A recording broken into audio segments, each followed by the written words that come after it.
Peru took on Bolivia in their second group game in the Copa America.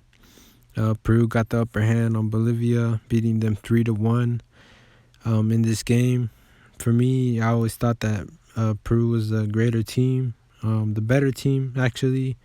And knowing that they tied their first game 0-0 against Venezuela, I knew that they were going to get the upper hand on Bolivia.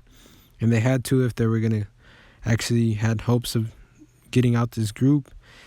And good for them that they were able to get all 3 points in this game. They'll have a major game against Brazil in the next round. And we'll see what happens when they face them later on in their last group game. And for me, the game was basically kind of tight at first.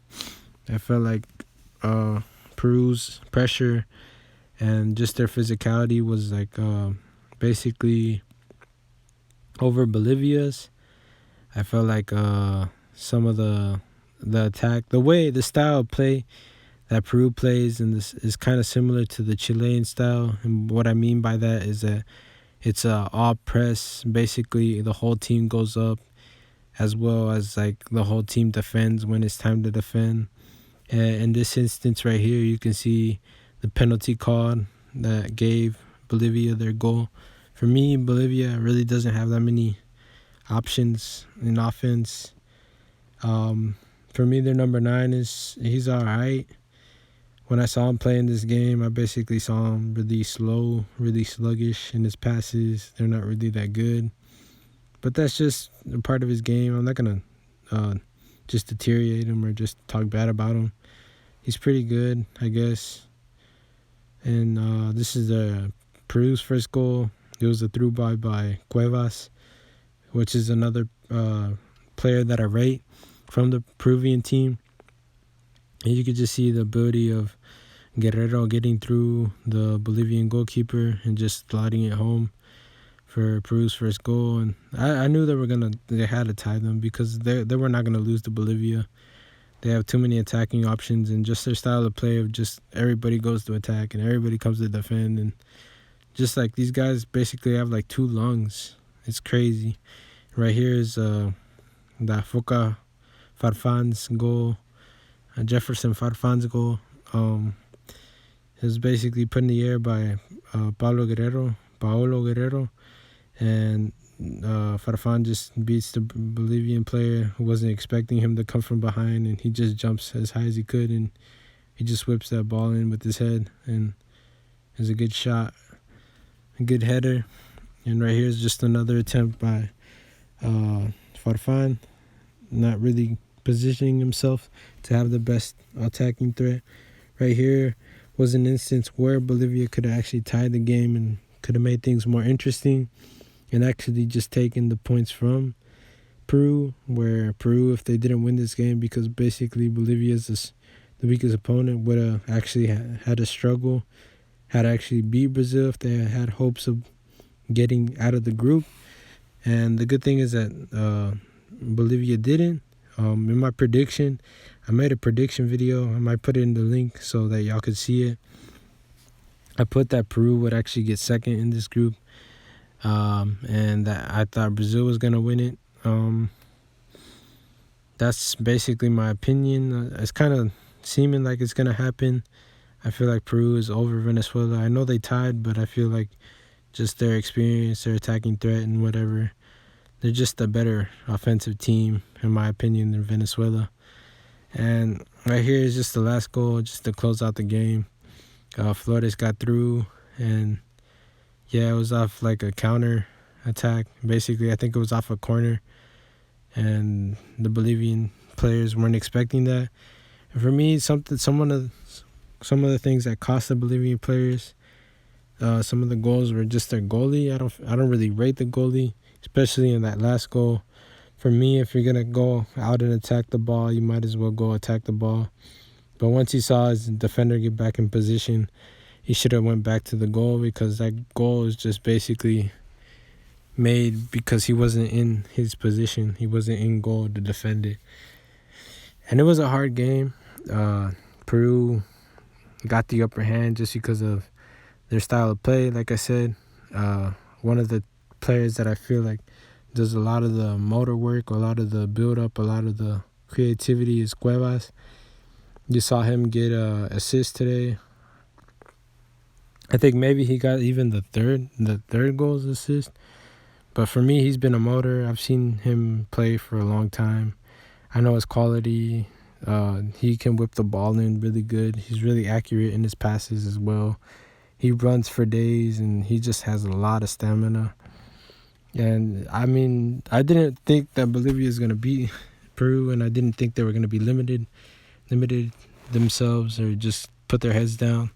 As you can see here, I feel like this is right after Bolivia's goal, so it kind of just takes a hard hit on them. But they were able to react. They were able to react on time, and they whipped the ball. Cuevas actually got through, and he put a through ball for Guerrero where he actually made it. And this is just good for him, good for their captain. It gives him the confidence he needs to order his team. If he's the captain, I feel like it just gives the team more confidence knowing that their captain scores the goals. I mean, he has a name.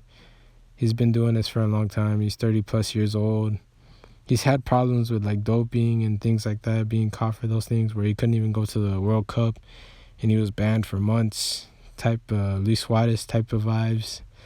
But he's an experimented player. He's been in many clubs. I remember he was even in Bayern Munich at one point when he was younger.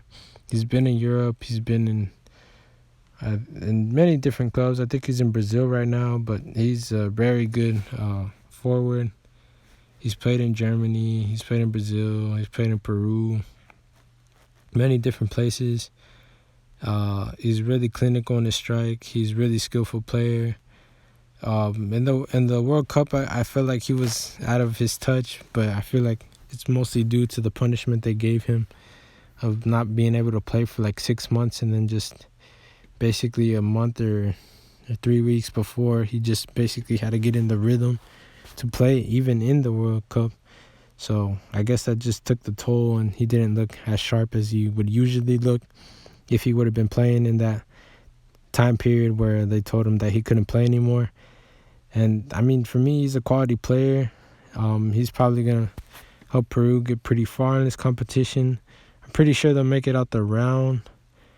I mean, out of the group stage, but I don't know how they'll do against whoever they go against. I don't really remember who I put them up against in the thing, but I think maybe Colombia. But I feel like a Colombian team would get over them. Like I said, Jefferson Farfan made the second goal, and you could just see also his experience. He's also played in Germany. He's played in many other different teams. And, like, they may be older guys, these two, but they got tons of experience. They got tons of games under their belt. They're national heroes in their teams. They've played at a World Cup already. They've gotten third places in Copa Americas when they were younger. And they also did a good Copa America back, I think, in 2015. I don't remember about 2016 where they placed, but yeah, they're a quality team. I never count out Peru. And I know that Flores ended up finishing the game. He just finished off Bolivia with his goal, which was a brilliant effort, a good take on, a good fake, where he faked the goalie and the defender, and then just basically just scooped it over both of them just to get the goal. And, like, I don't count out Peru because, like, I know their quality. I know that they're super quick, and they all attack, they all defend, and that mentality, this type of team mentality where the whole team works for the ones up top, basically, where the forwards are the ones that basically make the goals. It's a great thing to see. They're really offensive, and they're just a great team to watch. I hope that y'all keep on watching them, and I hope that they get pretty far in the competition, but we'll see what happens. Here are my social medias. Follow me on my Instagram or on my Twitter. I'll keep on making videos about whatever I see that I should make a video on. I think I'll talk about the Brazil game next, and I'll just keep you on tune. I hope y'all like the video, and just comment whatever topic or whatever you want me to talk about next.